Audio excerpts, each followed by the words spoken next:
everybody. I'm Dr. Greg Sloop, and it's time for Live at 5 on this Thursday, June 13th, 2024. Hope you're having an absolutely great day. It's been a few days since we've been on. We've been up at camp meeting in Western North Carolina, Church of God, Gastonia, North Carolina, at the First Assembly campus there. Had a great meeting this week. It was absolutely amazing. The Spirit moved in such a powerful way. Got a chance on Tuesday night to sing with Jonathan Rushing, our minister of music, and a good friend Dale Whitson and the ministers trio. It's usually a quartet, but our fourth member David Culberson was not available this time. But really enjoyed singing together, and our wonderful musician on staff here at church, Gabe Bello, played the offertory on Tuesday night on his saxophone. Did such a fantastic job. It was a great week. I appreciate your dealing with our not being on for a couple of days, but we are back today, and we are excited about what God is going to say to us through His Word today. We are looking at Genesis chapter 33, one of the famous and pivotal stories of the Old Testament, where Jacob and Esau are reunited. Um, we just talked about how Jacob wrestled with God, and he changed his name to Isaiah, and he saw this iteration or this epiphany of God there at Peniel.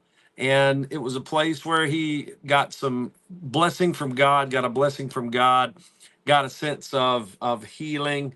Peniel literally means face of God. He got to see the face of God, but yet after that, he walked with a limp. And that happens to us sometimes as we go through the trials and the circumstances of life. Things happen to us, and it might cause us to walk with a limp, but we come away blessed. Wow.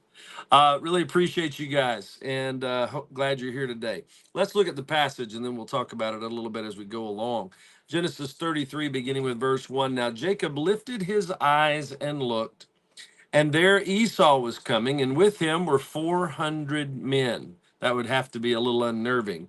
So he divided the children among Leah, Rachel, and the two maidservants, and he put the maidservants and their children in front, Leah and her children behind, Rachel and Joseph last. And as we talked about this a few days um, ago, it's amazing to think about how Jacob experienced. Jacob looked for this to be a tragedy. He looked for it to be a bloodbath. He trusted God enough to go back home, but yet he still believed it was going to be a bloodbath. Crossed over, bowed 7 times, came near his brother.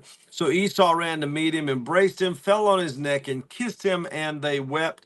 And he lifted up his eyes and saw the women and children and said, "Who are these with you?" So Esau was glad to see him reunited. All his anger had subsided. And he said, "The children whom God has graciously given your servant." Then the maidservants came near, they and their children, and bowed down. And Leah also came near with her children, and they bowed down. Afterward, Joseph and Rachel came near, and they bowed down. Now, Jacob obviously loved Rachel the best, and he saved her for the last. And he approached Esau with his favorite wife and favorite person last. They bowed down together. Then Esau said, "What do you mean by all this company which I met?" And he said, "These are to find favor in the sight of my Lord." But Esau said, "I have enough, my brother. Keep what you have for yourself." Doubting myself here a little bit. I think we may have talked about this last time I was on. Jacob said, "No, please, if I have found favor in your sight, then receive my present from my hand, inasmuch as I have seen your face, as though I had seen the face of God, and you were pleased with me. Please take my blessing that is brought to you, because God has dealt graciously with me, and because I have enough, or I have all that I need." So he urged him, and he took it. Then Esau said, "Let us take our journey. Let us go, and I will go before you." But Jacob said to him, "My Lord knows that the children are weak, and the flocks and herds which are nursing are with me. And if the men should drive them hard one day, all the flock will die. Please let my Lord go on ahead of his servant, I will lead on slowly at a pace which the livestock that go before me and the children are able to endure, or that they can stand until I come to my Lord in Seir. And Esau said, now let me leave you with some of the people who are with me. But he said, what need is there? Let me find favor in the sight of my Lord. So Esau returned that day on his way to Seir. And Jacob journeyed to Succoth, built himself a house, and made booths or shelters for his livestock. Therefore, the name of the place is called Succoth, which literally means booths. I don't think we got to all of this if we looked at it earlier, but it is so good to think about how Jacob was reunited and his name changed before the reunion took place. Jacob, now Israel, was reunited with his brother. They were able to come together in peace, not war. And God brought this reconciliation. Esau had lost his place as the firstborn. He had lost his blessing. He had lost his birthright. And he had every right to be angry with Jacob. But here comes this new man. His name now is Israel.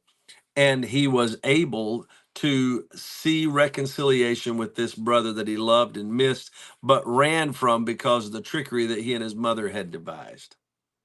Let's read just a few more verses in 33 and then we'll call it a day. Then Jacob came safely or to Shalem, a city of Shechem, which is in the land of Canaan, when he came from Paddan Aram. And he pitched his tent before the city. And he bought the parcel of land or the field where he had pitched his tent from the children of Hamor, Shechem's father, for 100 pieces of money. Then he erected an altar there and called it El Elohe Israel, God, the God of Israel. El Elohe Israel. He wanted everyone to know, he wanted to establish his stake in Canaan by letting everyone know that he served God, the God of Israel. I think this is a wonderful thing that he told everyone who his God was. He made sure that they understood who was helping him and who was leading him. He wanted them to know he was a child of God, that he was a servant of God, and that he was blessed by God. And when he did, it made a difference. Jacob became Israel. Jacob, or Israel, and his brother Esau were reunited in peace. And Jacob, or Israel, began the journey of occupying the land of Canaan as God had instructed him to do. And what a great story. I'm so thankful for it. We'll talk about chapter 34 tomorrow. But for now, I just want to say to you, thank you for being on with us. Whatever time of day or night you watch, we're always happy to have you with us, whether it be at 5 every day or Sunday through Friday, or whether it is some other time of day or night, any other day of the week. Thank you for taking the time. We love you and appreciate you so very much. Good to see Vicki Adkins, Gene Goodman, and JJ Quit on here with us. I hope this blessed you as much as it blessed us to bring it to you. And I pray that you'll be blessed every time. This is the Word of God. It is my humble commentary on the Word of God, and I hope that it helps you grow in your faith. Spend time with God every day in the Word of God and prayer. It's the best thing you'll do all day, and it will definitely help you to understand how God brings His plan to fruition in your life. We love you. We're praying for you, and I hope to see you again tomorrow.